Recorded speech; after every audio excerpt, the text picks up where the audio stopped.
On October 10th, 1912, amidst the massive celebrations of the first Double Ten Day, celebrating 1 year since the beginning of the Xinhai Revolution, Yuan Shikai was inaugurated as President of the Republic of China. People throughout China felt optimistic about the future, as the National Council in the south moved to Beijing, formally unifying the country. The new national anthem, the Song to the Auspicious Cloud, reflected the hope of the people for a bright future. But there were still major contradictions within Chinese society that would threaten the very existence of republicanism in China.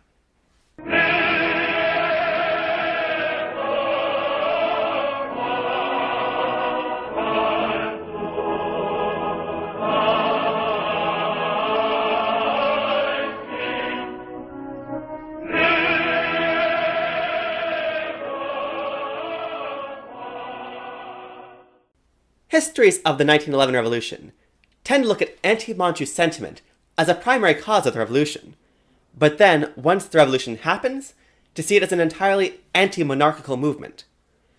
Unfortunately, this is an oversimplification. Manchu people made up a tiny minority of China's population. South of Beijing, most Manchu lived in segregated areas of major cities. They were almost all part of the banner system, which meant that they were paid by the Qing state for their direct service, usually military, to the emperor. This stipend was not large, and by the 20th century many Manchu were poorer than their urban Han counterparts, but it was still seen as an undeserved privilege. When the Xinhai Revolution broke out, this resentment was inflamed, and in many cities throughout China, Manchu were massacred. The worst case of this was in Xi'an, where over half of the 20,000 Manchu in the city were killed, under the slogan, "Elevate the Han and exterminate the Manchus." Massacres did not occur in all cities with Manchu populations, though, and Beijing and the northeastern provinces, where most Manchus lived, were spared. By the time the revolution was complete, this racial violence had mostly died down, and the Qing dynasty's abdication came with the guarantee that the new government would protect its Manchu minority.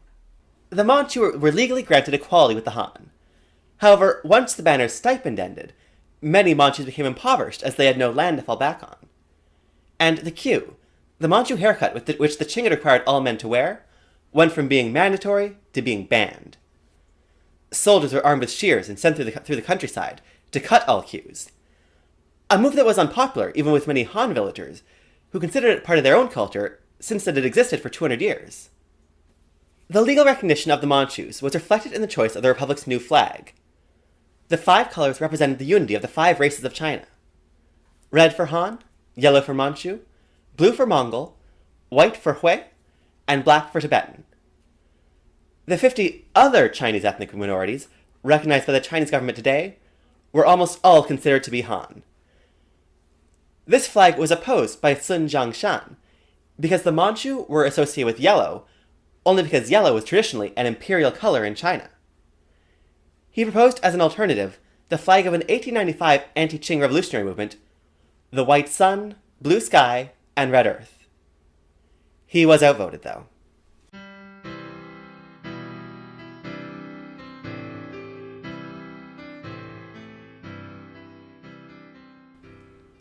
When the National Council moved north to Beijing, it did so under a very strict set of conditions. It put forward a constitution, which would enforce equality between the Han and other ethnic minorities, protect the rights of people and property, and establish a right to freedom of worship and assembly. It stipulated that within 10 months, the National Council and National Assembly would be abolished, and elections would be held for a new parliament. After that, Yuan would resign as president, and a new president would be democratically elected. This proposed parliament would be bicameral, with a Senate chosen by the provincial assemblies, and a House of Representatives elected by the people, with 1 representative for every 800,000 people. Suffrage was expanded to all men over 21 with an elementary school education and property worth at least $500. This ended up being about 40 million people, about 10% of China's total population. The activist Tang Chunying led a group of women to the National Council to demand equality in the Constitution. When they refused entry, they broke into the meeting chamber, shouting and breaking windows. But in the end, they achieved nothing. Parliamentary elections were set for December 1912. To prepare for the elections, the Tongmenghui merged with some less radical parties and reorganized itself from a revolutionary organization into a political party, the Guomindang, or Nationalist Party. Song Jiaoren became the new party's leader, as Sun Zhongshan was too busy with his new railroad job in the government. Song Jiaoren began campaigning around the country. His chief campaign issue was that Yuan Shikai was trying to give too much power to the presidency and was not to be trusted. The message hit home, and on election day, the Guomindang won 45% of seats in both the Senate and House of Representatives. The GMD made it clear that the first thing they would do with their electoral mandate would be to push for a presidential election. But then, while at Nanjing train station on his way to Beijing, where he would be made officially premier, Song Jiaoren was shot and killed. The assassin and his direct superiors were caught, and it was immediately clear that they had ties to Yuan Shikai. But before they could be interrogated, all the conspirators were either killed or disappeared, and Yuan was never officially implicated. Yuan was feeling threatened, and knew he needed money and foreign support. Since the revolution, the government had been struggling to collect taxes from the newly empowered provinces. Unable to reform the tax system, Yuan instead took out a huge reorganization loan of £25 million from a consortium of imperial powers. There are still people today trying to get China to pay back these loans. He also recognized British authority over Tibet, Russian authority over Outer Mongolia, Japanese rights in Manchuria, and he sent a message to the US implying that he was trying to bring Christianity to China. He was not a Christian. These concessions were considered a betrayal of Chinese sovereignty. The Guomindang was now determined to depose Yuan. Even though they didn't have a standing army, they still controlled both houses of parliament, and most governors of provinces in the south were party members. But Yuan struck first. In May 1913, he announced the dismissal of all pro-GMD governors. They declared independence in response, and Sun Zhongshan and Huang Xing took control of what became the Second Revolution. Unfortunately, they failed to organize enough support. The urban elites who had so supported the Xinhai Revolution wanted the stability and lack of taxes that came with Yuan's regime. Yuan's Beiyang army crushed the revolution in months, and in September the Manchu loyalist general Zhang Shun sacked Nanjing. Yuan forced the parliament to name him president. He then declared the Guomindang a seditious organization, ordered it dissolved, and evicted its members from parliament.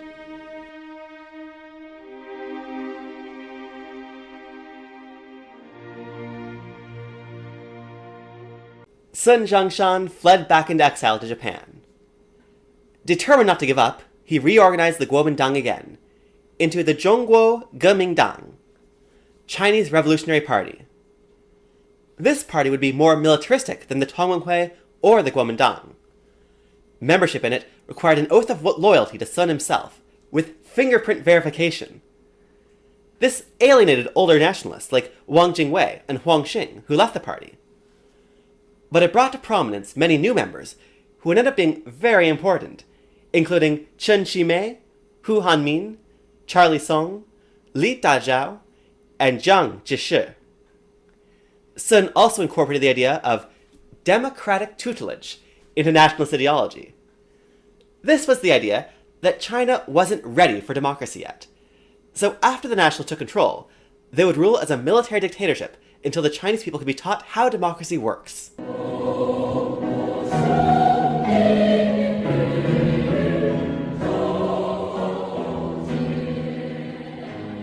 Back in China, Parliament was unable to reach quorum now that the GMD members had been expelled. The solution? Abolish Parliament!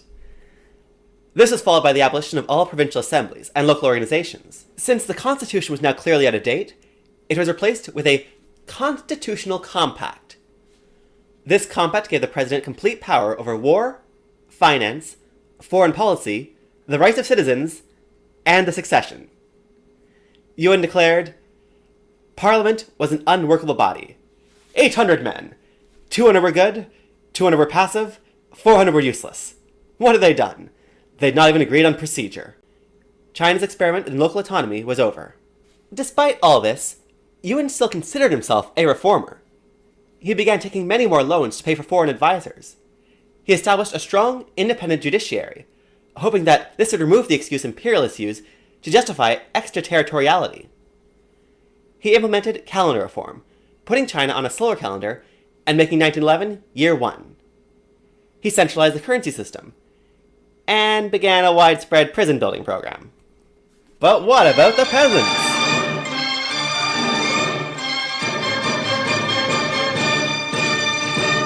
In 1912, 75% of the 430 million Chinese people were involved in agricultural production. Most farming was subsistence, but the remainder that wasn't still made up about 65% of China's national output. As the population increased in the early 20th century, farm sizes shrunk, making subsistence harder. Traditionally, villages have been largely autonomous. As long as they paid taxes and didn't revolt, they were left to themselves. However, throughout the late 19th century, state power over villages weakened as state demands increased, and this trend continued into the Republican period. As state power decreased, villages were forced to form their own defense structures to defend against bandits. Sometimes multiple villages would join together in secret societies for defense, like the Red Spears. But at the same time, the state demanded peasants mobilize in infrastructural and modernization programs.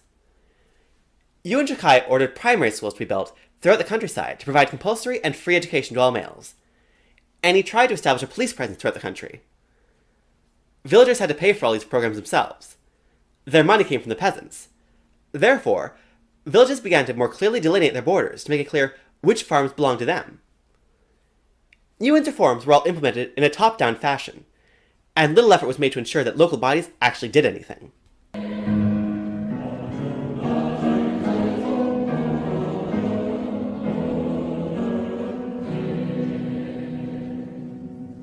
When the First World War broke out in 1914, many Chinese people saw this as a good opportunity.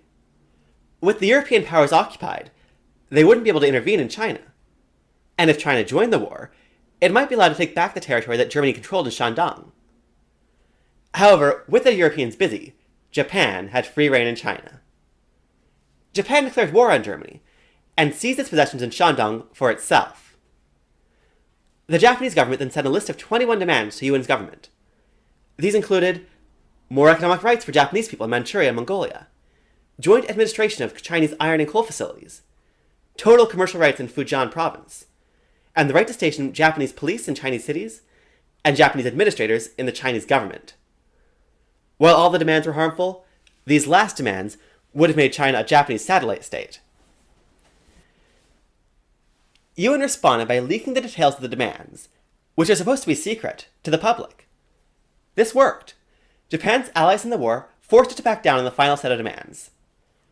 But Yuan was still forced to agree to the first 13. And now, the Chinese public knew about it.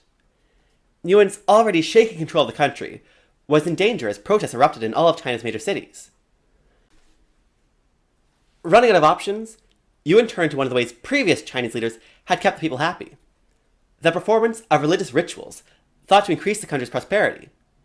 Unfortunately, these rituals had to be performed by an emperor, and Yuan was just a president. Yuan began conducting the rituals anyways, and while he publicly denied that he had any desire to be an emperor, he spread rumors that it was actually what he wanted. People got the idea. So a representative assembly was convened, which voted 1,993 to 0 to make Yuan emperor. Yuan reluctantly agreed, and on January 1st, 1916, Yuan was officially named the Hongshan, or Constitutional Abundance, Emperor. Would the people just let this stand? 4 years of a republic, and now right back to the monarchy? Find out next time when we discuss the National Protection War. If you'd like to learn more about what I talked about in this video, be sure to check the description, where I'll be listing some suggested books on the topic. The next video should be out 2 Thursdays from now, so make sure to subscribe so you don't miss it.